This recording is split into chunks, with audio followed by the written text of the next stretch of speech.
Étudiants, toujours dans la suite des compléments mathématiques. Donc, j'ai déjà publié énormément de vidéos sur ce sujet et dans cette courte vidéo, je vais parler de ce qu'on appelle la projection d'un vecteur sur un autre et qu'est-ce qu'on appelle la dérivée directionnelle d'une fonction scalaire f. Bien, qu'est-ce que c'est que le projeté d'un vecteur sur un autre? Je prends un vecteur A ici et un vecteur B quelconque. La projection du vecteur A sur B, on fait la projection orthogonale de A sur B, c'est cette distance. Bien, à quoi est égale cette distance que j'ai appelée ici P? Donc, par définition, vous avez le produit scalaire de deux vecteurs, c'est le module de A fois le module de B fois cosinus de l'angle entre les deux. Donc, le cosinus de cet alpha, c'est bien sûr P sur module de A. Et ce vecteur B, je vais lui associer un vecteur unitaire U, qui est par définition le vecteur B sur le module de B. Donc c'est un vecteur unitaire. La norme de U, ou bien le module de U, est égal à 1. Donc par définition, cette distance P, c'est la projection des vecteurs A sur B, projection de A sur B. Donc P, c'est égal à quoi? C'est cosinus alpha fois module de A. Et je remplace cosinus alpha par module de A fois module de A par A scalaire B sur B. Donc A scalaire B sur B. Et vous voyez bien que B sur module de B n'est autre que le vecteur unitaire U. Donc la projection des vecteurs A sur B, par définition, c'est A scalaire U. Donc si vous voulez projeter un vecteur sur un autre, il suffit de faire la projection ou le produit scalaire de ce vecteur par un vecteur unitaire du deuxième vecteur. Très bien. Une autre expression. Donc, voilà, ça c'est la projection du vecteur A sur un vecteur B. Donc, c'est A scalaire, le vecteur unitaire tout simplement de ce vecteur B. Maintenant, le vecteur P, donc si on veut associer à cette projection un vecteur V, un vecteur P, donc ce vecteur, c'est tout simplement le module de P suivant U. U, c'est le vecteur unitaire du vecteur B. Donc, A scalaire U, le vecteur unitaire U, c'est B sur module de B. Et vous voyez bien que ce vecteur P, en remplaçant U ici par B sur module de B, ici par B sur module de B, ça vous donne A scalaire B suivant B, là, divisé par module de B au carré. Donc tout ça, c'est un scalaire. Hein? Tout ça, c'est un nombre. C'est un nombre. Donc, la projection du vecteur B, ça va être de B, 1,5B, moins B, et ainsi de suite. D'accord? Donc, voilà ce qu'on appelle la projection d'un vecteur sur un autre. Bon, ça, c'est relativement simple. Maintenant, qu'est-ce qu'on appelle la dérivée directionnelle? Donc, je vous rappelle que le gradient d'une fonction scalaire, f de x, y, z, quelconque, par définition, c'est d de f sur d de x suivant i, plus d de f sur d de y suivant j, plus d de f sur d de z suivant k. Qu'est-ce qu'on appelle d de f sur d de x? Quand je dérive par rapport à x, y et z sont des constantes. C'est le taux de variation de la fonction f suivant le vecteur unitaire i. Eh bien ça, c'est ce qu'on appelle tout simplement la dérivée directionnelle de f suivant i. Donc la dérivée directionnelle d'une fonction scalaire suivant un vecteur, ça nous donne le taux de variation de cette fonction suivant ce vecteur unitaire i. En fait, vous voyez bien que d de f sur d de x, c'est gradient de f scalaire i. Hein? On vient de parler projection du vecteur gradient sur i, c'est gradient de f scalaire i. Donc dans le cas général, suivant une direction quelconque de vecteur unitaire n, on définit la dérivée directionnelle de f suivant le vecteur unitaire n, c'est n scalaire gradient de f. C'est n scalaire gradient de f. Voilà deux exemples. Le premier, prenons une fonction f de x, y, mais qui ne dépend que de x. Vous voyez bien que cette fonction ne dépend pas de y. Donc, normalement, le taux de variation de cette fonction suivant l'axe, le vecteur unitaire de l'axe des y qui est égal à j, doit être égal à 0.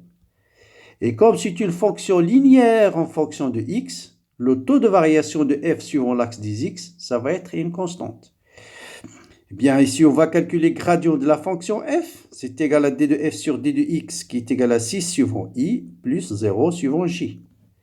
Et vous voyez bien que la dérivée directionnelle de la fonction f suivant i, c'est gradient de f scalaire i, c'est 6, donc c'est égal à une constante. Et j scalaire gradient de f, qui est la dérivée directionnelle de f suivant l'axe j, c'est 0. C'est normal, puisque cette fonction ne dépend pas de y, donc il n'y a pas de variation suivant l'axe de y.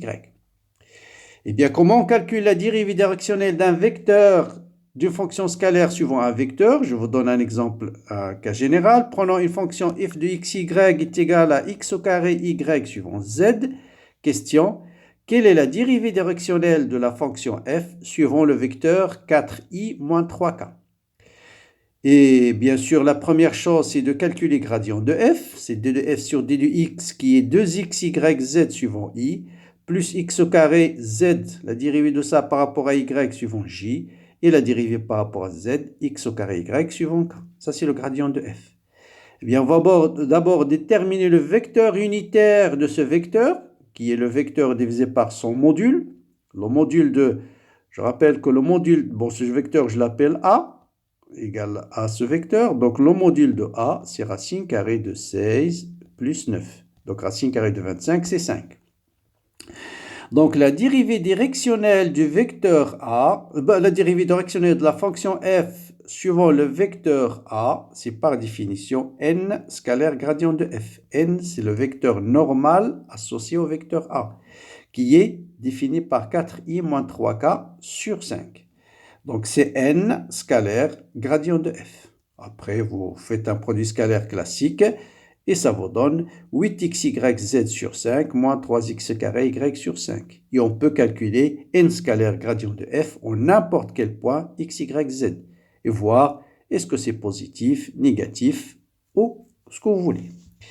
Quelques propriétés de la dérivée directionnelle. Vous voyez bien que la dérivée directionnelle de gradient de f de la fonction f suivant un vecteur n, c'est n scalaire gradient de f.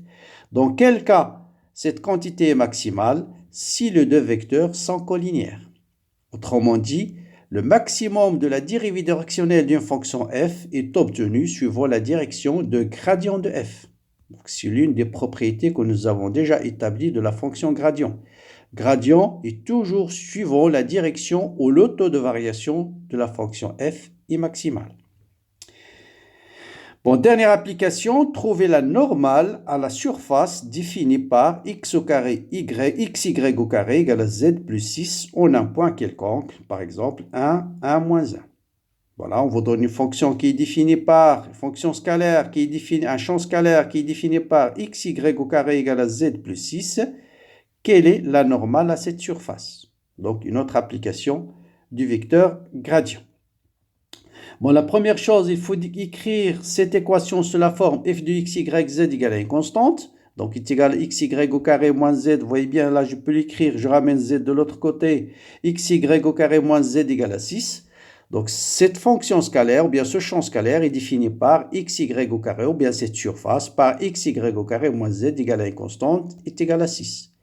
Donc, je calcule le gradient de cette fonction. C'est la dérivée par rapport à x et y carré suivant i, dérivée par rapport à y, 2xy suivant j, dérivée par rapport à z moins 1 suivant k.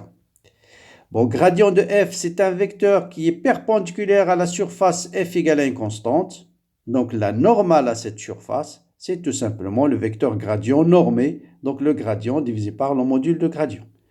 Donc, le gradient, c'est ça. Le module, c'est y carré plus 4x au carré, y au carré plus 1. Donc, on a un point 1, 1, 1 par 1, 1 moins 1. Il suffit de remplacer x par 1, y par 1, z par moins 1. Et ça vous donne i plus de j moins k sur racine de 8. Donc, voilà. Pour cette vidéo, j'ai essayé d'introduire la notion de projection d'un vecteur sur un autre et la notion de la dérivée directionnelle et sa relation avec le vecteur gradient. Voilà, bien sûr, comme d'habitude, n'hésitez pas à vous abonner si vous n'êtes pas encore abonné. Partagez la chaîne avec vos amis. Bon courage, bonne continuation et à bientôt.